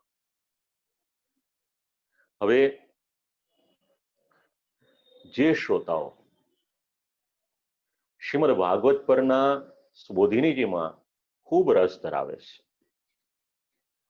એમના માટે ખૂબ મહત્વનું ભાથું કહો તો ભાથું અને જાણકારી કહો તો જાણકારી અહીંયા આગળ મળે છે. જે શ્રોતાઓ શ્રીમદ ભાગવત અધ્યયન એટેન્ડ કરે છે પહેલા દિવસથી, ઘણા શ્રોતાઓ છે એવા, ગઈકાલે રાજેશભાઈએ મસ્કતથી મને ઈમેલ કર્યો, ઘણું લખ્યું છે, એમણે પોતાના અહોભાવ વ્યક્ત કર્યા છે. પહેલા દિવસથી આજ દિવસ સુધી કિરણભાઈ છે, રાજેશભાઈ છે, આવા ઘણા બધા શ્રોતાઓ દેશ વિદેશના તો જોડાયેલા છે જ, મુંબઈના બી ઘણા શ્રોતાઓ છે, આપણા ભારતના પણ છે. ત્યાં તો આ બધું મેં સમજાવેલું છે. શરૂઆતમાં જ 1, 2, 3 વક્તવ્ય થયા, એમાં બધો ઉલ્લેખ કરેલો છે. એનું મૂળ અહીંયા જ છે. સુબોધિનીજી જ અત્યારના આપણને કેવળ 3 સ્કંદ, પહેલો, બીજો, ત્રીજો, 10મો સ્કંદ અને 11મા સ્કંદના અમુક અધ્યાયો સુધી મળે છે. એનું મૂળ અહીંયા આગળ રહેલું છે. કારણ શ્રી ઠાકોરજીએ વિચાર કર્યો કે જો શ્રી આચાર્ય ચરણ આ બધી ગૂઢ લીલા છે એનો ગૂઢાર્થ પ્રકટ કરી દેશે તો દરેકનો એની પર અધિકાર નથી.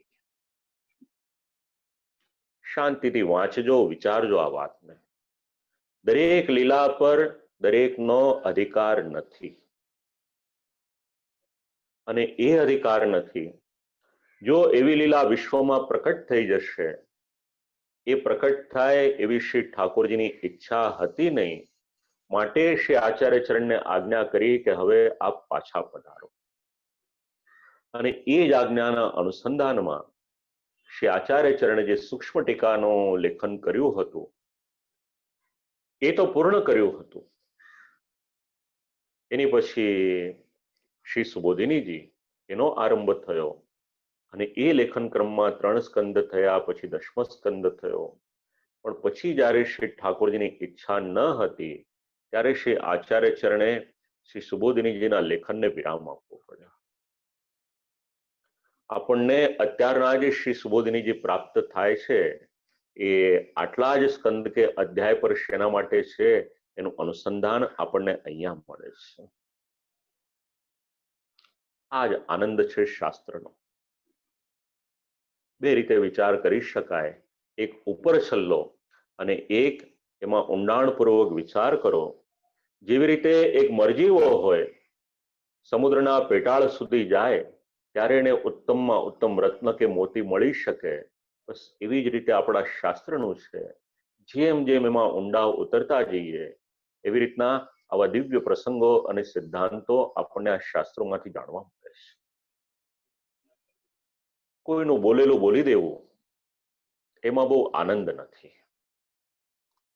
આપણા ગુરુજી હોય, આપણા પિતાજી હોય કે આપણા કોઈ આદર્શ પુરુષ હોય, એમના માટેનો આધાર લઈએ તો બરાબર છે, પણ 10 જગ્યાએથી 15 જગ્યાએથી થોડું થોડું ભેગું કરીને વક્તવ્ય આપીએ તો આ બધું જાણવા ન મળી શકે. એનો કોઈ શોર્ટકટ નથી, એનો રસ્તો બહુ લાંબો છે. અને એક જ શબ્દમાં એ રસ્તાને માટે આપણે વિચાર કરવો હોય તો એક જ શબ્દ છે, એનું નામ છે પરિશ્રમ. જ્યાં સુધી અગાધ પરિશ્રમ ન થાય ત્યાં સુધી આવા બધા પ્રસંગો એ પ્રાપ્ત ન થાય. ભગવાનને શ્રીમદ ભાગવતનો ગૂઢ અર્થ આનાથી વધુ પ્રકાશિત થાય એ ઈચ્છિત ન હતું, અને એ કારણે સૂક્ષ્મ ટીકા લખી હતી એ પણ તિરોહિત થઈ ગઈ. જે સ્કંદોના ક્રમથી સુબોધિનીજીનો ક્રમ ચાલતો હતો એ પણ છૂટી ગયો.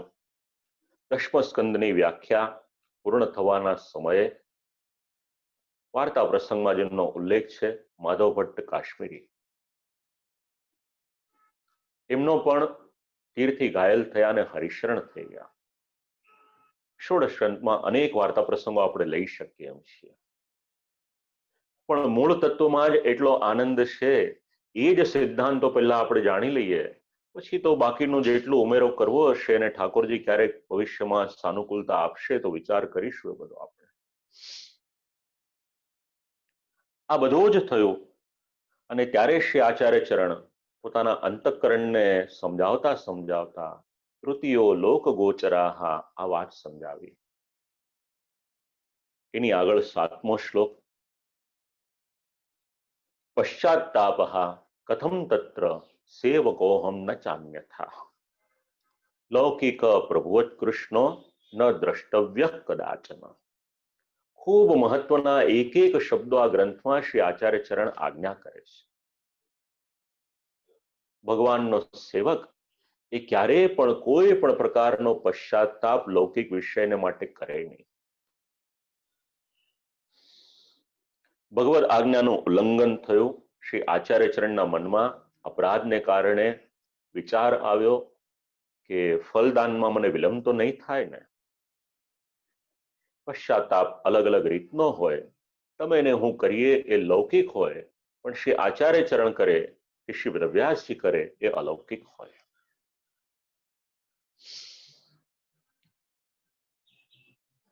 એ બધું ચિંતન કરે અને ચિંતનના ફલ સ્વરૂપે વિશ્વને અનેક પ્રકારના સાહિત્યની પ્રાપ્તિ થાય. ભગવદ આજ્ઞા માથે કેમ ન ચડાવી લીધી? આ પશ્ચાતાપ કરતા હતા અને ભગવદ અપરાધની નિવૃત્તિને માટે આ શ્લોક વિચારી રહ્યા છે, પોતાના અંતઃકરણને કહી રહ્યા છે. ભગવાનની બે આજ્ઞાનું ઉલ્લંઘન થયું. અહમ સેવકાહ સેવા કરણ યોગ્ય. વિચાર કર્યો પોતાના અંતઃકરણની સાથે, ચર્ચા વાત કરતા કરતા, સંબોધન કરતા કરતા કે હું તો ભગવાનનો સેવક છું અને સેવકનો એક અધિકાર છે એ નિશ્ચિત છે, એનાથી ઉપરવટ એ સેવકથી જવાય નહીં.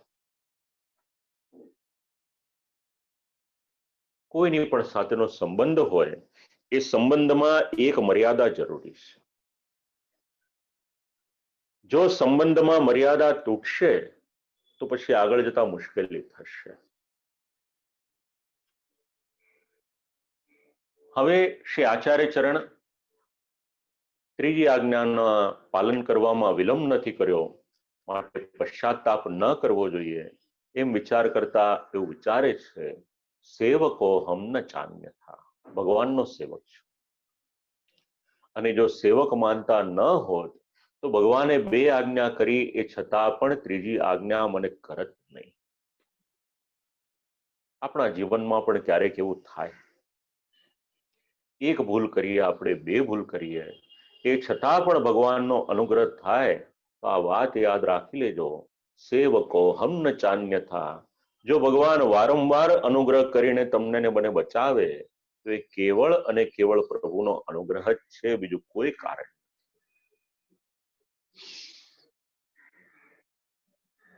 વિચાર કર્યો શ્રી આચાર્ય ચરણે કે પ્રભુનો અનુગ્રહ ન હોત, પોતાનો સ્વીય જાણીને મને આ પ્રકારે ફલદાનમાં વિલંબ ન કર્યો હોત અને આ રીતે પશ્ચાતાપ ન કરત તો આ બધો પાઠ મને કઈ રીતે શીખવાડત. અને એક વખત નિવેદન કરી દીધું તો ભગવાનના સેવક થયા, પછી આગળની કોઈ પણ વાતની ચિંતા કરશો નહીં, પશ્ચાતાપ કરશો નહીં. અને ખૂબ મહત્વનું વાક્ય, લૌકિક પ્રભુવત્કૃષ્ણો ન દ્રષ્ટવ્ય કદાચન. આધુનિક જીવને ભગવાનને માટે ઘણા સંશય છે. કોઈને ભગવાનના 16,008 લગ્નમાં સંશય થાય છે, કોઈને ભગવાનની રાસલીલામાં સંશય થાય છે, કોઈને ભગવાનની ચિરહરણ લીલામાં સંશય થાય છે. તો આવા જ્યારે સંશય થતા હોય ત્યારે મનુષ્ય એમ સમજે કે આ કૃષ્ણ પણ કોઈક માણસ જ હતા.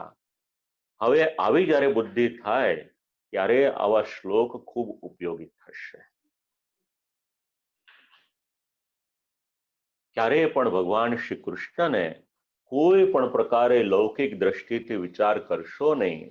શ્રી કૃષ્ણ પણ ભગવાન નહીં અને કેવળ એક માણસ હતા એવું વિચારશો નહીં. તમારી ને મારી વાત તો શું કરવી, ભગવાનની માયા એવી છે કે બ્રહ્માજી પણ એમાં મોહ પામ્યા અને ભગવાનની સતત સાથે રહેનારા યાદવો પણ એમાં મોહ પામી ગયા. તમારી ને મારી કિંમત શું છે? ભલભલા એમાં મોહ પામી જાય તો ક્યારેય પણ લૌકિક સ્વામીની જેમ ભગવાનને આવી રીતે વિચારશો નહીં. શ્રી ગોસાઈજી પ્રભુચરણ ખૂબ સુંદર એક પત્રમાં આજ્ઞા કરે છે. ભગવાનનો સ્વભાવ કેવો છે? જીવના કરોડો દોષો હોય, કરોડો અપરાધ હોય, તો કેવળ હાસ્ય વિનોદમાં જ ભગવાન એને ક્ષમા કરી દેશે. તો આટલું ઔદાર્ય ભગવાનની પાસે હોય તો ભગવાનની કોઈક લીલા આપણને સમજણ ન પડે તો કૃપા કરી અને કોઈ જ્ઞાતાની પાસે જજો, કોઈ વિદ્વાનની પાસે જજો, શ્રી વલ્લભ કુલના આચાર્ય બાલકની પાસે વિનંતી કરજો. એમને પ્રશ્ન ન પૂછશો. હા, પ્રશ્ન પૂછવાની પણ પદ્ધતિ છે. મનમાં આવે ત્યારે ફોન કરી દીધો એવી રીતના ન કરશો. વિવેક રાખવાનો અને ખૂબ વિનમ્રતાથી શાસ્ત્ર જે સમજાવે છે એ પ્રમાણે જિજ્ઞાસા ભાવથી પ્રશ્ન પૂછજો કે આ વાત સમજાતી નથી તો કૃપા કરીને સમજાવો. હજી આપણું સૌભાગ્ય છે કે આપણા અમુક પ્રશ્નો જે આપણા મનમાં આપણા લેવલ પર થતા હોય એનું નિરાકરણ કરનારા હજી પણ શ્રી વલ્લભ કુલના આચાર્ય બાલકો બિરાજમાન છે.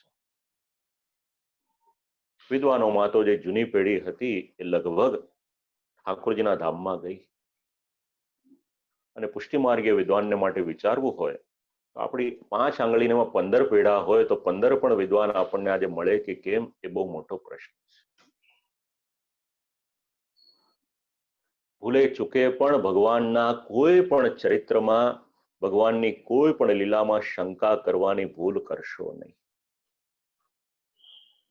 અપરાધ ને એ બધું તો બાજુ પર રાખીએ આપણે, પણ પોતાની સમજણને માટે પણ એક વાત યાદ રાખજો, ભગવાન ક્યારેક કોઈક લૌકિક લાગે એવું આચરણ કરે તો એ પણ જે આસુરી સૃષ્ટિ છે એને મોહ પમાડવાને માટે કરે છે, બીજું કોઈ પ્રયોજન. ભગવાન અલૌકિક, એક તરફ લૌકિક સ્વામી હોય અને એક તરફ અલૌકિક સ્વામી હોય તો લૌકિક સ્વામીનો જે સંબંધ છે એ ક્ષણભંગુર છે, પણ અલૌકિક એવા ભગવાનની સાથેનો સંબંધ એ ક્ષણભંગુર નથી, પણ જ્યારથી આપણે ભગવાનમાંથી છૂટા પડ્યા, વિચરણ થયું, ત્યારથી લઈને પાછા પામીશું ત્યાં સુધીનો સંબંધ છે. તો ભગવાનને ક્યારેય પણ લૌકિક સ્વામીની જેમ જોવાની, વિચારવાની ભૂલ કરશો નહીં. ખૂબ મહત્વનો સિદ્ધાંત છે. એની પછી સર્વમ સમર્પિતમ ભક્ત્યા કૃતાર્થોસી સુખી ભવ. સુખી થવાની ગુરુ ચાવી અહીંયા આગળ સમજાવી દીધી. આપણું શાસ્ત્ર ખૂબ ચિંતન કરે છે સુખ અને દુઃખને માટે. આપણે જેને દુઃખ માનીએ છીએ એ દુઃખ છે કે કેમ, અથવા તો આપણે જેને સુખ માનીએ છીએ એ સુખ છે કે નહીં, નીતિ શાસ્ત્ર પણ એનો વિચાર કરે છે. તો જીવનમાં સુખી થવાનો માર્ગ શું? શ્રી આચાર્ય ચરણ અડધા શ્લોકમાં સમજાવી દે છે. સર્વમ સમર્પિતમ ભક્ત્યા, કે પ્રભુ, શ્રી આચાર્ય ચરણ પોતાના ચિત્તને કહે છે કે હે ચિત્ત, એ તારું સર્વ કંઈક પ્રભુને ભક્તિથી સમર્પિત કરી દીધું છે, માટે તું કૃતાર્થ છે, તું સુખી થા. શંકા થઈ મનમાં શ્રી આચાર્ય ચરણને કે ભગવાનની આજ્ઞા ન માની, અપરાધ કર્યો, તો પહેલા જેવી કૃપા મારી પાસે મારી પર રાખશે કે નહીં રાખે? બસ એનો જ ઉત્તર આપી રહ્યા છે, સમાધાન કરી રહ્યા છે કે જ્યારે આપણે સર્વસ્વ સમર્પણ કરી દીધું તો શ્રી ઠાકોરજીની કૃપા તો આપણી પર છે જ. જીવે તો બહુ ઓછું કરવાનું છે, જે કંઈક કરવાનું છે એ તો શ્રી ઠાકોરજી જ કરે છે. તો સમાધાન કર્યું કે પહેલા પણ તારી પર કૃપા હતી, ભગવાનને બધું જ સમર્પિત કરી દીધું, અને એ પણ ભક્તિ સહિત, અને એમાં પણ આગળ ભક્તિ માર્ગ અનુસાર સમર્પિત કર્યું છે, મર્યાદા માર્ગની કોઈ વિધિ પ્રમાણે સમર્પિત નથી કર્યું. તો ફલરૂપ ભક્તિ માર્ગમાં અંગીકાર થયો છે, એના કારણે કૃતાર્થતા તો છે જ, ચિંતા કરીશ નહીં. કોઈ પણ પ્રકારની ચિંતા ન કર. અને જીવનો ધર્મ શું? ભગવતી સર્વ સમર્પણમ જીવ ધર્મ. તમારો ને મારો ધર્મ શું? જે કંઈક પણ છે જે આપણે સિદ્ધાંત રહસ્યમાં વિચાર કર્યો હતો, બધું જ આપણે પ્રભુને સમર્પિત કરી દીધું. બસ ટીકાકાર અહીંયા આગળ એના અનુસંધાનમાં આપણે વિચાર કરી શકાય, ભગવતી સર્વ સમર્પણ. પછી એવું નહીં કે આ મારું અને આ મારા ભગવાનનું, ઘરમાં જે સંપત્તિ છે એના પણ બે ભાગ નથી, કે આ મારી અને આ મારા ઠાકોરજીની. જે કંઈક છે વૈષ્ણવના ઘરમાં જે છે એ બધું જ ભગવાનનું છે. જીવ ધર્મ સર્વ સમર્પણ. એની પછી પાછું દ્રષ્ટાંત આપ્યું ઉત્તરાર્ધમાં. પ્રૌઢાપી દુહિતા યદ્વદ સ્નેહાન્ન પ્રેષ્યતે વરે તથા દેહેન કર્તવ્યમ વરસ્તુષ્યતિ નાન્યથા. આગળ એક દ્રષ્ટાંત આપ્યું ચાંડાલીનું, અહીંયા એક પ્રૌઢાનું. એટલે ઘરની એક પિતા છે, ઘરની કન્યાના લગ્ન કરે છે. હવે લગ્ન કર્યા પછી એ કન્યાને મા બાપની પર એટલો બધો પ્રેમ હોય કે આ દીકરીને અમે અમારે ત્યાં જ રાખીએ, એને સાસરે મોકલીએ નહીં. જો આવી રીતના કરે તો પછી એ દીકરીનો જે વર હોય એ ક્યારેય પણ પ્રસન્ન ન થાય. તમારા અને મારા જીવનની સાથે શ્રી આચાર્યચરણના શબ્દો કેટલા જોડાયેલા છે એનો વિચાર કરો. આમ તો દ્રષ્ટાંત અલૌકિકની સાથે જોડાયેલું છે, પણ લૌકિકમાં પણ સાંપ્રત સમયમાં આનું ખૂબ મહત્વ છે. શ્રી આચાર્યચરણ વિચાર કરે કે પ્રભુ દ્વારા અંગીકાર કરવાનું તો ક્યારે પણ તૂટે નહીં, અને ફલમાર્ગીય સુખ પણ પ્રભુ છે એ આપશે કે નહીં, આ બધો વિચાર કરે છે.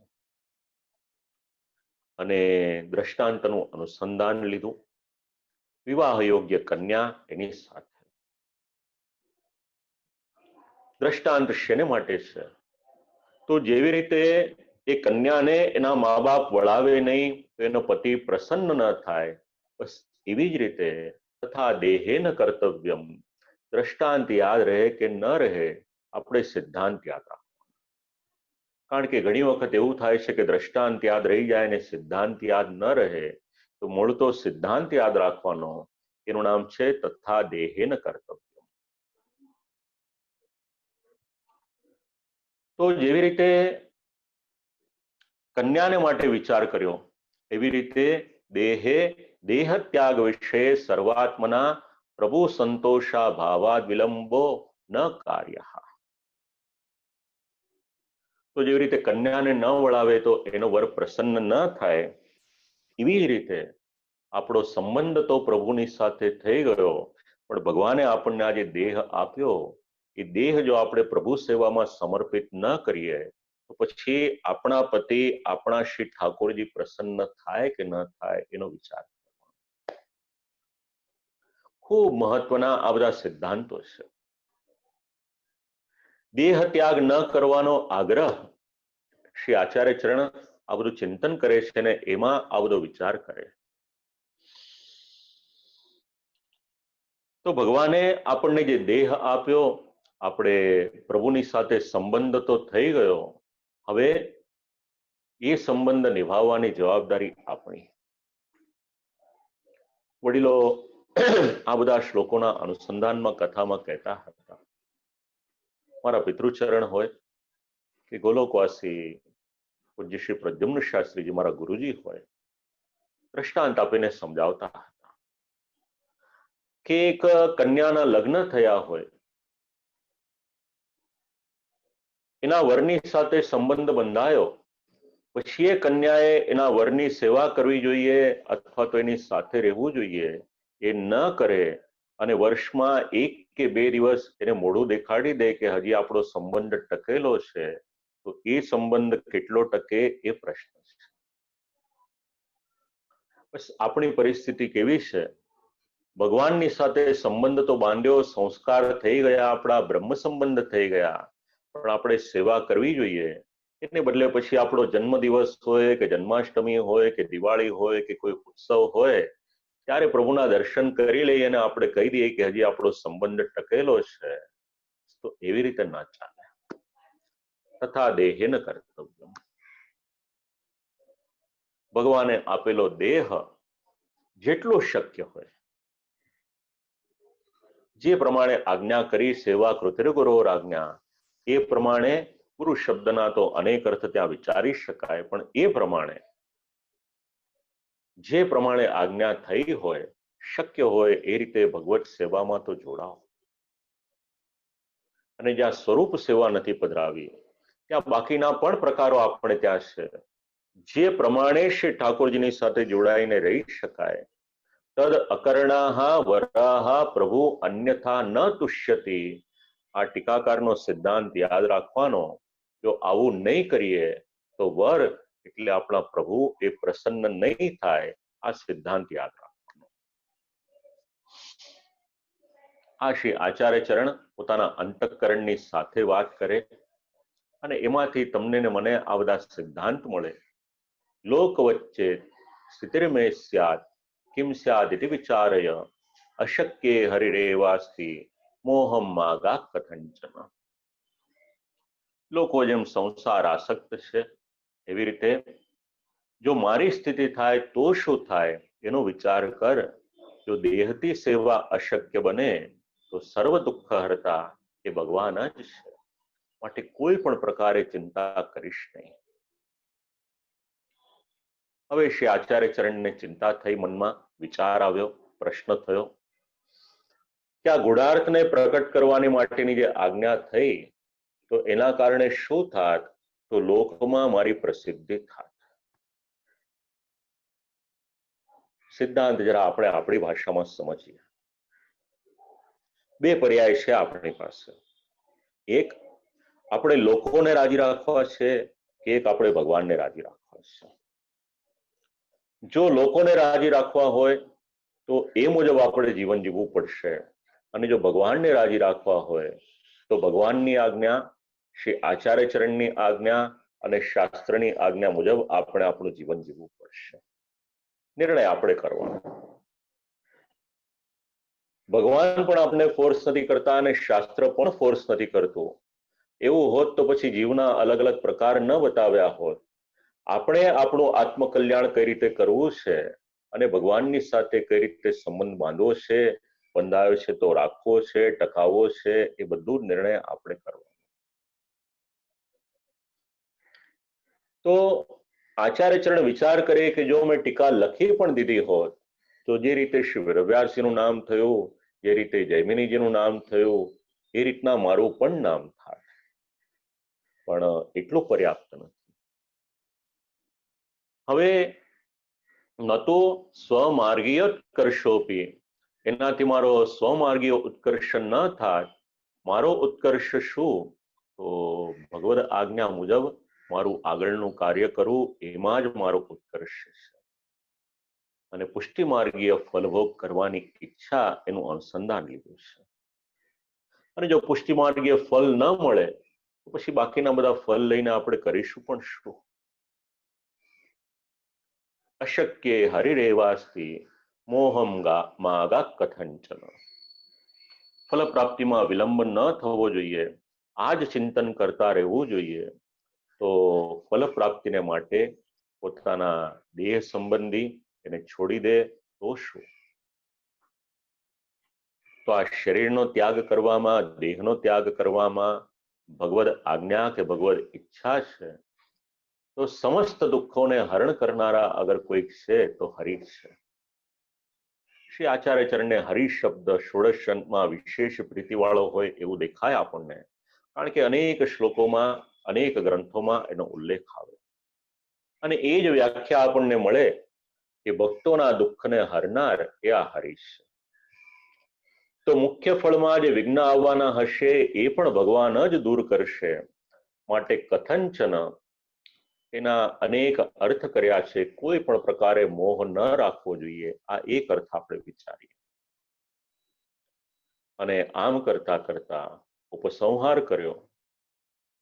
ઇતિ શ્રી કૃષ્ણદાસસ્ય વલ્લભસ્ય હિતમ ચાહા ચિત્તમ પ્રતયદાકર્ણ્ય ભક્તો નિશ્ચિંતતામ ભજે.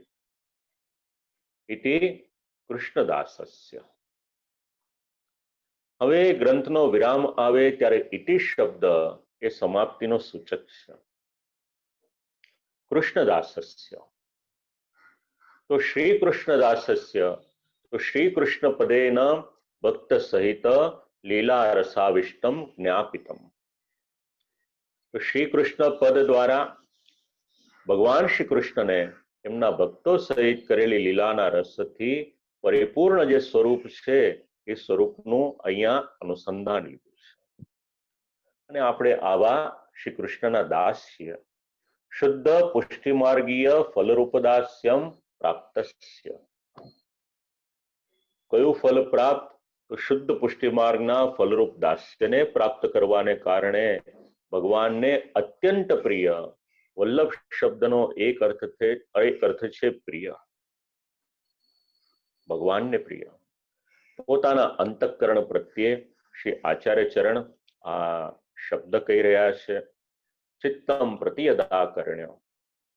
હિતકારી વચન એને શ્રવણ કરી અને ખૂબ મહત્વનો શબ્દ લખ્યો છે, ભક્તો નિશ્ચિંતતામ વ્રજેત.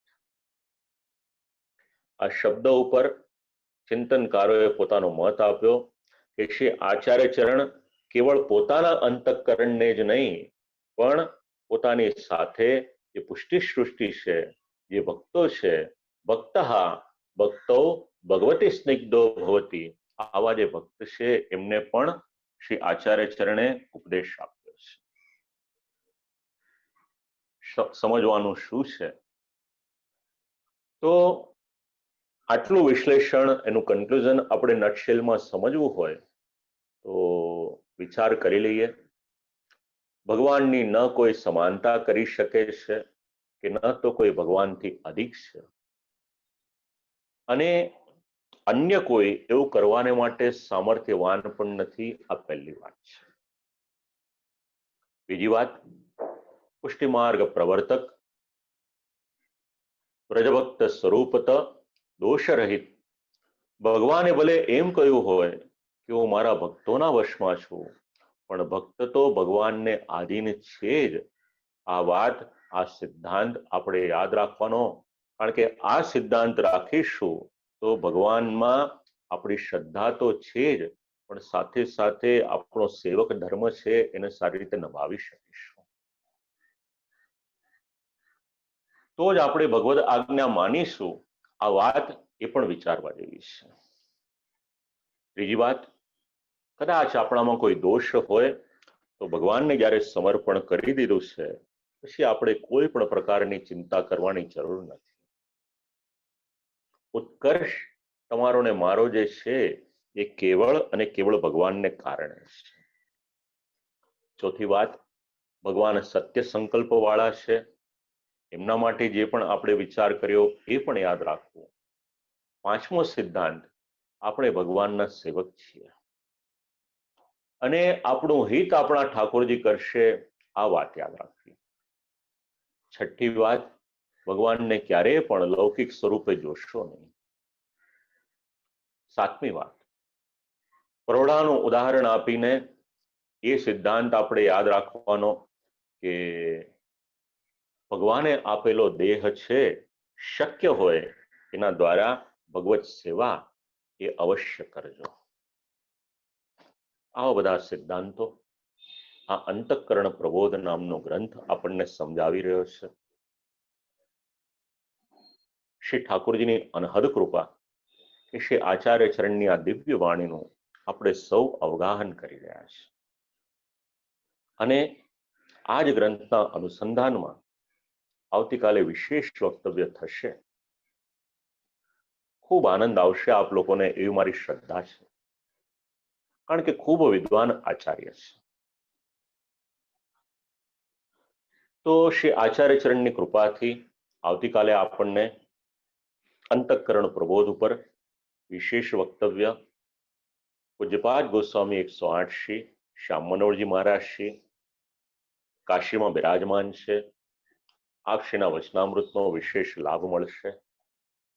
તો પુનઃ એક વખત શ્રી ઠાકોરજીના યુગલ શ્રી ચરણોમાં દંડવત પ્રણામ, શ્રી વલ્લભકુલના શ્રી ચરણોમાં દંડવત પ્રણામ.